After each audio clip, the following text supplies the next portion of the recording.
Ma'asyiral muslimin rahimakumullah. Ada sebuah pertanyaan. Bagaimana kalau seandainya doa yang kita panjatkan Allah ijabah cash terus setiap permintaan kita? Jawabannya adalah muncul lagi sebuah pertanyaan.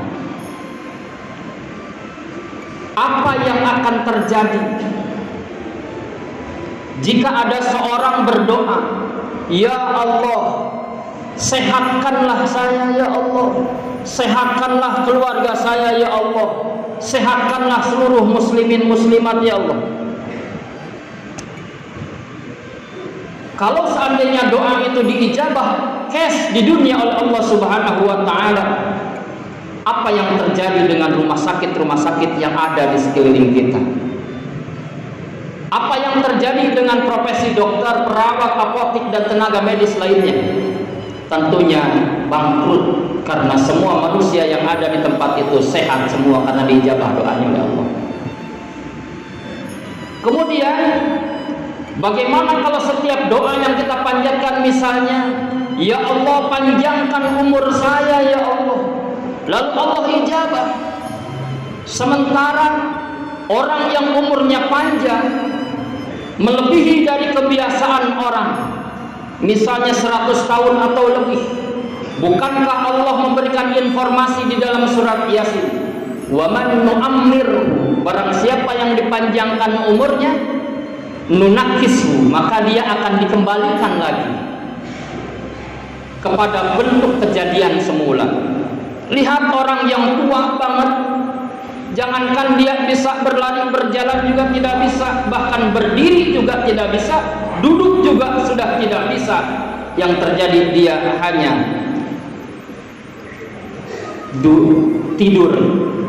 tiduran, dan dia diurusi oleh keluarganya. Berak di situ, kencing di situ karena tidak bisa apa-apa, karena seperti layaknya bayi yang baru dilahirkan, tidak bisa duduk, tidak bisa berjalan, tidak bisa berlari. Nunakisu, dikembalikan lagi seperti biasa. Bayi yang tadinya nggak punya gigi, tumbuh gigi, nanti sudah tua kita giginya permisi satu persatu kembali. Masya Allah, hadirin sekalian, itulah hikmah doa kita. Tidak semuanya cash diijabah oleh Allah di dunia. Makanya pantas ketika kita berdoa berkeinginan kepada Allah, terkadang kita merasa doa kita tidak diijabah. Padahal Allah berjanji, "Ud'uni astajib lakum," berdoalah kepadaku maka akan aku ijabah. Inilah keindahan hidup, inilah keadilan yang Allah berikan kepada kita. Tidak semua doa yang kita panjatkan cash, tunai Allah berikan di dunia, sehingga ada doa di antara kita yang menjadi kifarat dosa. Ada doa yang kita panjatkan menjadi ladang pahala yang nanti kita akan panen di akhirat, sehingga itu yang akan mengantarkan kita ke surga. Masya Allah, hadirin sekalian. Maka oleh karena itu, pada kesempatan khutbah kali ini saya ingin mengatakan sebuah tema, motivasi hidup bahagia dunia dan akhirat. Hadirin sekalian, paling tidak ketika kita hidup di dunia, apalagi kita sudah terkena hukum taklif, sudah mukallaf, sudah kita mendapatkan kewajiban syarak, sudah kita mendapatkan kewajiban syariat sebagai orang muslim. Salat kita sudah wajib, puasa sudah wajib, zakat sudah wajib, haji umrah sudah wajib, sesuai dengan kadarnya, sesuai dengan kemampuannya. Masya Allah, paling tidak ada 3 hal yang mesti kita lakukan supaya kita bahagia dunia dan akhirat. Yang pertama, luruskan niat dan tujuan hidup kita. Yang kedua, sempurnakan ikhtiar. Yang ketiga, pasrah dan tawakal kepada Allah Subhanahu wa taala. Masya Allah, yang pertama hadirin sekalian, dalam kehidupan ini kita mesti meluruskan niat karena Allah. Tentukan tujuan hidup kita. Bukankah di dalam Al-Quran surat Az-Zariyat ayat 15 56 disebutkan, wa ma khalaqtul jinna wal insa illa liya'budun. Tidaklah aku ciptakan jin dan manusia kecuali hanya untuk beribadah kepada-Ku. Ini artinya apa? Segala bentuk kegiatan yang kita lakukan, baik ucapan, perbuatan, bahkan dalam hati sanubari kita saat kita menginginkan sesuatu, itu semata-mata mesti bernilai ibadah. Pastikan kemanapun kita melangkah, pastikan bernilai ibadah. Masya Allah, hadirin sekalian, kita diingatkan dalam Al-Quran surat Fussilat, kita ditantang oleh Allah Subhanahu wa Ta'ala, wa man ahsanu qawlan mimman da'a ila Allah wa 'amila shalihan.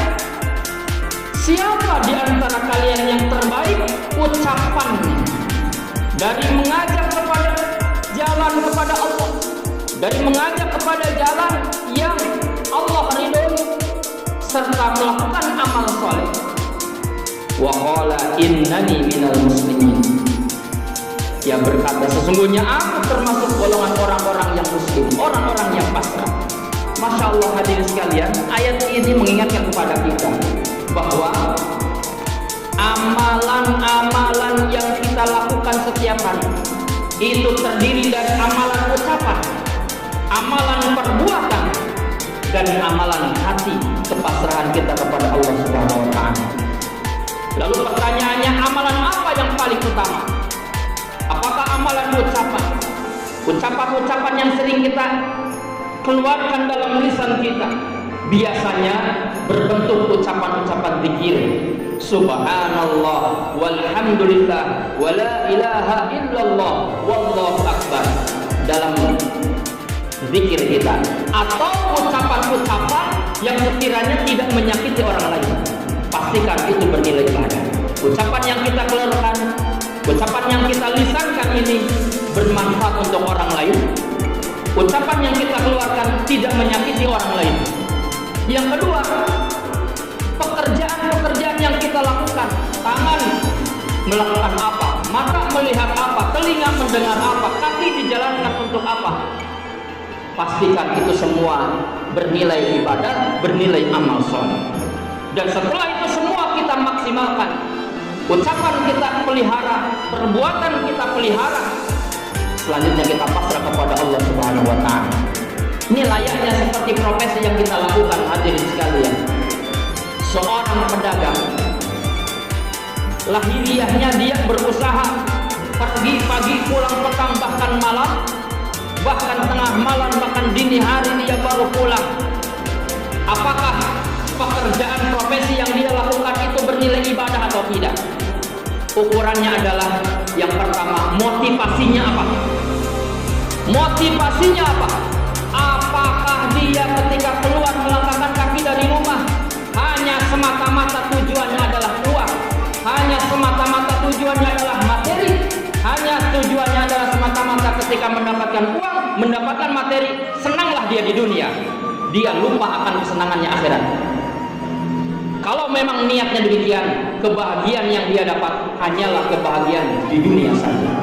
Tetapi ketika dia berniat baik, tujuan hidupnya baik, bahwa ketika dia mulai melangkahkan kaki, bekerja, berusaha, berdagang, berikhtiar usaha-usaha yang lain sesuai dengan profesinya masing-masing, dia niat dalam hati, ya Allah, saya keluar untuk bekerja, ini adalah semata-mata adalah perintahmu, bahwa saya ini adalah kepala rumah tangga, bahwa saya ini adalah taklif, bahwa saya ini adalah terbebani untuk menghidupi kebutuhan keluarga.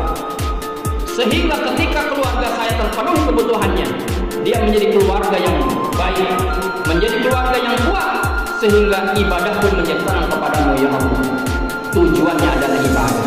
Semata-mata kita lihat ia adalah aktivitas dunia, tapi hakikatnya sebetulnya dia juga sedang melakukan aktivitas akhirat. Makanya selangkah demi selangkah, bukan hanya perbuatan dunia yang ia lakukan, tapi juga perbuatan yang bernilai pahala di hadapan Allah Subhanahu wa Ta'ala.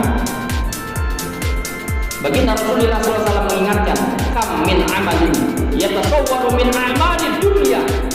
Banyak sekali perbuatan-perbuatan dunia, summa yasiru min a'malil akhirah. Kemudian amal dunia ini menjadi amal akhirat, berpahala bihusnin niyati, karena baik niat. Wa kam min amalin yatasawwaru min amalil akhirah summa yasiru min amalid dunya bisu'in niyat. Dan banyak sekali amalan-amalan yang sekiranya kita lihat ini adalah amalan akhirat, orientasinya akhirat, sholat, sedekah, puasa, tetapi niatnya buruk, niatnya jelek, ibadahnya karena riya misalnya, summa yasiru min amalid dunya, maka jadilah amalan dunia yang sia-sia, tidak bernilai pahala karena buruknya niat.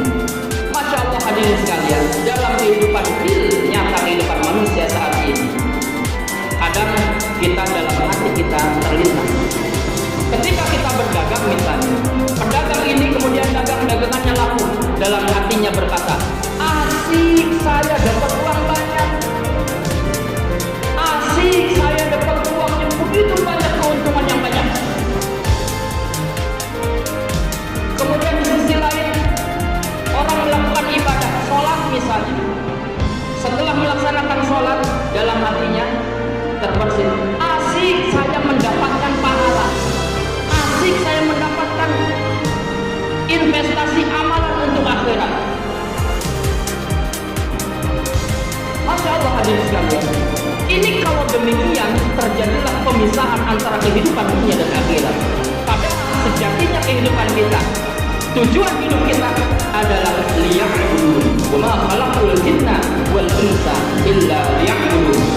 Apapun aktivitas kita di dunia, sejatinya orientasinya untuk akhirat, sejatinya orientasinya untuk ibadah kepada Allah Subhanahu wa taala. Maka rubahlah ketika kita berusaha, ketika kita berdagang, ketika mendapatkan keuntungan, maka tambah lagi dalam hati kita, asik saya dapat uang, asik saya dapat pahala, asik saya dapat investasi amal akhirat. Masya Allah demikian hadirin sekalian. Kalau demikian, maka usaha yang kita akan lakukan penuh dengan etos kerja yang ikhlas. Seorang pengusaha, dia berusaha berikhtiar, pasti dia motivasinya akan lebih luar biasa ketika motivasinya ingin mensejahterakan keluarganya, sehingga menjadi keluarga yang mandiri, menjadi keluarga yang kuat dan aman terus beribadah kepada Allah Subhanahu wa taala. Masya Allah hadirin sekalian, mudah-mudahan pertemuan kita khutbah kali ini banyak manfaatnya, sehingga apa yang telah kami sampaikan tadi mudah-mudahan bermanfaat khusus untuk diri pribadi nanti, umum untuk kita semua. Mudah-mudahan kita semua senantiasa mendapatkan perlindungan dari Allah Subhanahu wa taala untuk terus menghadapi kehidupan di dunia ini, senantiasa orientasinya adalah untuk beribadah kepada Allah Subhanahu wa taala, sehingga kita bahagia di dunia dan di akhirat. Barakallahu li wa lakum fil Qur'anil azim wa nafa'ani wa iyyakum bima fihi minal ayati wa dzikri wa taqabbal